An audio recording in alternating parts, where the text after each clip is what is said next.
حضرت علی شیر خدا، فجر کا وقت تھا، ہاتھ میں چھڑی پکڑی تھی، 63 سال عمر مبارک تھی، کوفے کی جامع مسجد میں نماز پڑھانے آ رہے تھے۔ ہر دروازے پہ دستک دیتے، اٹھو الصلاۃ خیر من النوم۔ رستے میں حضرت علی لوگوں کو جگاتے جگاتے آئے۔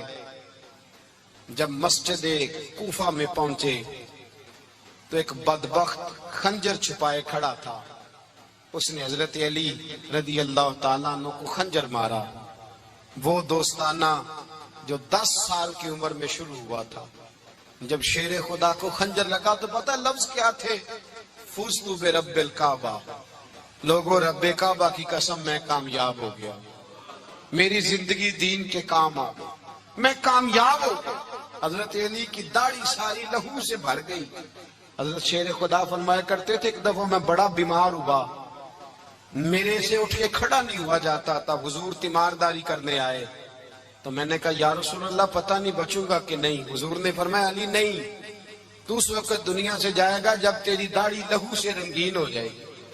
شیر خدا کہتے ہیں جب زخم لگا تو میں نے نیچے جھکا کر دیکھا تو داڑھی لہو سے بھری ہوئی ہے۔ میں نے کہا بس وہی کامیاب ہو گیا۔ جامع مسجد کوفہ میں مولا علی نے سر سجدے میں رکھا، اور اسلام کی تاریخ کا وہ شخص جس شخص نے اپنی بچپن سے لے کر جوانی، جوانی سے لے کر بڑھاپا، اور جاتے جاتے امام حسن اور حسین کو قریب بلایا اور وصیت کر گئے، بیٹا جینا اسی کا ہے جو دین کے لیے جیے، بیٹا مرنا اسی کا ہے جو دین کے لیے مرے، جس دھج سے کوئی مقتل میں گیا وہ شان سلامت رہتی ہے، یہ جان تو آنی جانی ہے، اس جان کی کوئی بات نہیں۔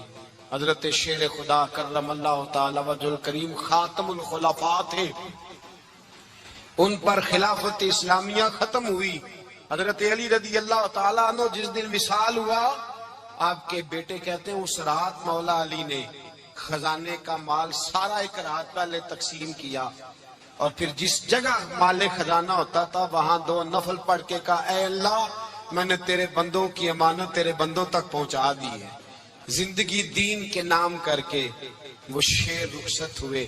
21 رمضان المبارک کی شام ڈھلی تو حضرت علی المرتضی شیر خدا رخصت ہوئے۔ صحابہ کہتے ہیں مدینے میں کوہرام مچا، بغداد کی گلیاں سونی ہوئی، کوفے کے لوگ تڑپے، مکے میں بھی لوگوں نے دعائیں مانگی۔ وہ سورج اس انداز میں دنیا سے گیا کہ اس کی روشنی قیامت تک باقی رہے گی، اس کا اجالا قیامت تک چمکتا رہے گا۔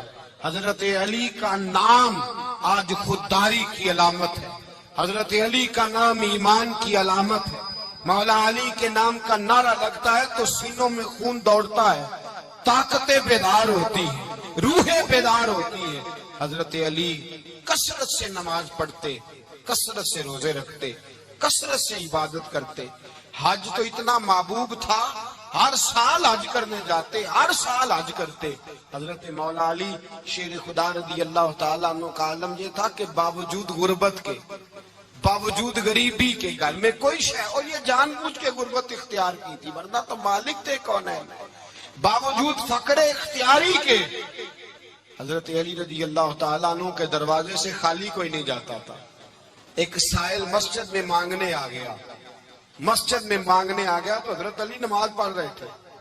ایک طرف حال یہ ہے کہ حضرت علی کو تیر لگ گیا، ایک جنگ میں 2-3 تیر لگ گئے تو حکیم کہنے لگے حضرت آپ کو درخت کے ساتھ باندھیں گے پھر تیر نکالیں گے ورنہ تو آپ بڑا تڑپیں گے۔ حضرت علی فرمانے لگے ضرورت ہی کوئی نہیں، جب میں نماز کی نیت باندھوں تو نکال لینا، مجھے پتا بھی نہیں چلے گا۔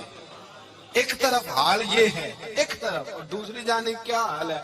ایک مانگنے والا فقیر مدینے آیا تو صحابہ اپنی اپنی نمازیں پڑھ رہے تھے، حضرت علی بھی نماز میں تھے۔ نماز میں رب کے بندوں کا خیال آ گیا۔ حضور کی حدیث میں نے سنائی تھی نا، نبی پاک فرماتے ہیں میں اللہ کی نماز پڑھ رہا ہوتا ہوں پر بوڑھے کا خیال آتا ہے تو نماز چھوٹی کر دیتا ہوں، بیمار کا خیال آتا ہے تو چھوٹی۔ حضرت علی کہتے ہیں مسجد میں آ کے پکارا تو میں نے سلام بھی پھیرنے کا انتظار نہیں کیا، میرے پاس چاندی کی انگوٹھی تھی، میں نے فوراً اتاری اور نماز کے دوران ہی میں نے اس کی جانب پھینک دی فرماتے ہیں اس سائل نے جا کے حضور کو بتایا، حضور آج میں مسجد میں گیا ہوں، سب نماز پڑھ رہے تھے، کچھ ملا نہیں۔ حضور نے فرمایا وہاں علی نہیں تھے؟ حضور تھے۔ فرمایا پھر کچھ ملا؟ کہا حضور اس نے تو نماز پڑھتے پڑھتے بھی سخاوت کر دی ہے، نماز پڑھتے پڑھتے بھی سخاوت کر دی۔ مالا والے سخی نہیں ہوندے؟ کون؟ پیسے والے سخی؟ میں نہیں کیا کھا، میاں صاحب کہہ رہے ہیں مالا والے سخی نہیں ہوندے، تے سخیاں مال نہیں ہوندا، ایتھے اوتھے دعا جہان نہیں، سخی کنگال نہیں ہوندا۔ نبی پاک نے فرمایا جس کی جیب میں پیسے ہیں وہ سخی نہیں ہوتا، جس کا دل بڑا ہے وہ سخی ہوتا ہے۔ حضرت علی شیر خدا گھر میں 3 دن کھانا نہیں پکتا، پر جو آتا ہے وہ جھولی بھر کے لے کے جاتا ہے، وہ جھولی بھر کے۔ بھائی زندگی اس کی ہے جس کی دین کے کام لگ گئی، ورنہ لوگ وقت ضائع کر کے چلے جاتے ہیں۔ پیسہ کمانا، دولت کمانا، رزق حلال کمانا عبادت ہے، پر اس کو دین ایمان بنا لینا حسن نہیں زندگی کا۔ لوگ اپنا آپ ضائع کر دیتے، اپنا آپ ضائع نہ کرو۔ شیر خدا کا محل کوئی نہیں تھا، پر لگتا ہے ساری کائنات شیر خدا کی جاگیر ہے۔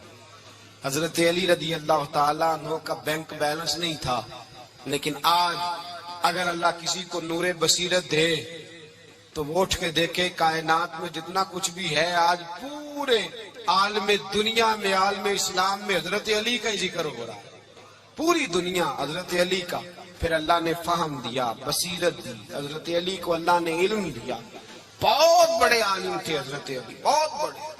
حضرت سیدنا عمر فاروق رضی اللہ تعالیٰ عنہ فرماتے اگر ہمارے درمیان علی نہ ہوتے ہم ہلاک ہو جاؤ۔ جہاں کوئی مسئلہ بنتا شیر خدا اس مسئلے کو حل کرتے، بلکہ حضور نے فرمایا میں علم کا شہر ہوں، علی اس کا دروازہ ہے۔ حضرت جبریل امین علیہ السلام آئے انسانی شکل میں، حضرت علی کے سامنے کھڑے ہو کے کہنے لگے علی سنا ہے آپ شہر علم کے دروازے ہیں۔ حضرت علی کہنے لگے میں نے نہیں کہا، یہ تو میرے رسول نے کرم فرمایا ہے۔ کہنے لگے چلو بتاؤ جبریل اس وقت کہاں ہے؟ حضرت علی نے اوپر دیکھا، نیچے دیکھا، دائیں بائیں، آگے پیچھے دیکھا، فرمانے لگے نہ تو اس وقت 7 آسمانوں پہ ہے، نہ 7 زمینوں پہ ہے، نہ مشرق مغرب شمال اور جنوب میں ہے۔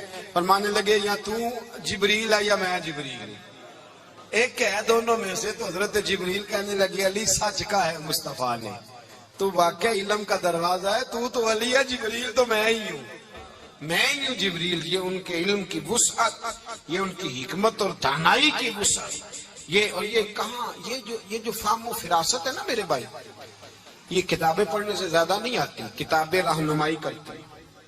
فہم و فراست پرہیزگاری سے آتی ہے۔ اللہ فرماتا ہے یا ایھا الذین آمنوا ان تتقوا اللہ یجعل لکم فرقان، اگر تم اللہ سے ڈرو گے تو اللہ تمہیں بصیرت کا نور عطا فرمائے، باطن کی آنکھیں دے دیتا ہے۔ جب بندہ اللہ امام مالک سے کسی نے کہا تھا حضور میرا حافظہ کمزور ہو گیا، تو فرمایا گناہ کرنے چھوڑ دے، علم اللہ کا نور ہے، گناہ گاروں کو نہیں دیا جاتا۔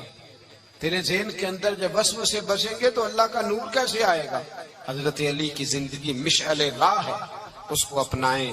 حضرت علی کا سجدوں سے پیار ہے، سخاوتوں سے پیار ہے، عبادتوں سے پیار ہے، جہاد سے پیار ہے، ان کا مہمان نوازی سے پیار ہے، ان کا گرمی کے روزے سے پیار ہے، ان کا میدان سے پیار ہے۔ اپنے آپ کو ان لوگوں کی سیرت کا حامل بنائیں، نقوش قدم چلنے کی کوشش کریں۔ دعا ہے رب کریم کی بارگاہ میں اللہ ہمیں حضرت علی کی سچی محبت اور سچی فرما برداری عطا فرمائے۔ آخر دعوانا الحمدللہ۔